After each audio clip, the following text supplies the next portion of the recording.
بسم اللہ الرحمن الرحیم۔ حضور پاک صلی اللہ علیہ وسلم کے صاحبزادے حضرت ابراہیم آپ صلی اللہ علیہ وسلم کی باندی ماریہ قبطیہ رضی اللہ تعالی عنہ سے پیدا ہوئے۔ سیدنا ابراہیم کی پیدائش پر آپ صلی اللہ علیہ وسلم بہت زیادہ خوش ہوئے۔ پھر 7ویں دن آپ صلی اللہ علیہ وسلم نے حضرت ابراہیم کا عقیقہ کیا اور 2 مینڈے ذبح کیے۔ اسی دن حضرت ابراہیم کا نام رکھا گیا اور سر منڈوایا گیا اور بالوں کے وزن کے عوض چاندی صدقہ کی گئی۔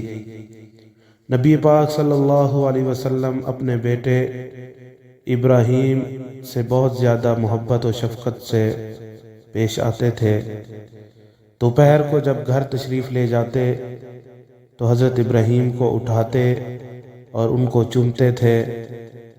حضور صلی اللہ علیہ وسلم کے خادم حضرت انس رضی اللہ تعالی عنہ فرماتے ہیں کہ میں نے زندگی میں کوئی ایسا شخص نہیں دیکھا جو آپ صلی اللہ علیہ وسلم سے زیادہ اپنے بچوں کے ساتھ محبت اور شفقت سے پیش آتا ہو۔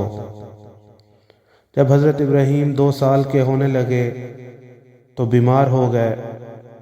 ان کی بیماری پر حضرت ماریہ رضی اللہ تعالی عنہ بہت زیادہ دکھی ہوئی، ہر وقت ان کے پاس رہنے لگی اور اسی کوشش میں لگی رہی کہ کسی طرح ابراہیم شفا یاب ہو جائے، مگر ارادہ خداوندی ہو چکا تھا کہ ابراہیم اپنی رضاعت جنت میں جا کر پوری کرے گا۔ رسول اللہ صلی اللہ علیہ وسلم نے بھی محسوس کیا کہ ابراہیم اپنی آخری سانسوں پر ہے۔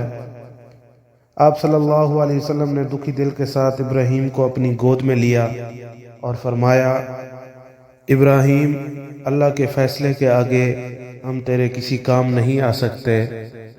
اس کے بعد آپ صلی اللہ علیہ وسلم کی آنکھوں سے آنسو چھلک پڑے۔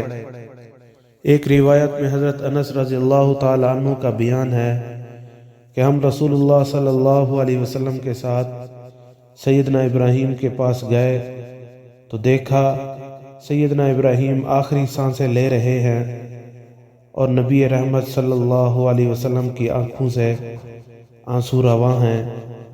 آپ کو آنسو بہاتے دیکھ کر حضرت عبد الرحمن ابن عوف نے تعجب سے عرض کی، یا رسول اللہ صلی اللہ علیہ وسلم آپ بھی؟ آپ نے فرمایا، اے ابن عوف، یہ شفقت و نرم دلی ہے۔ پھر فرمایا، آنکھ پر نم ہے، دل دکھی ہے، ہم صرف وہی بات کریں گے جو ہمارے رب کو پسند ہو۔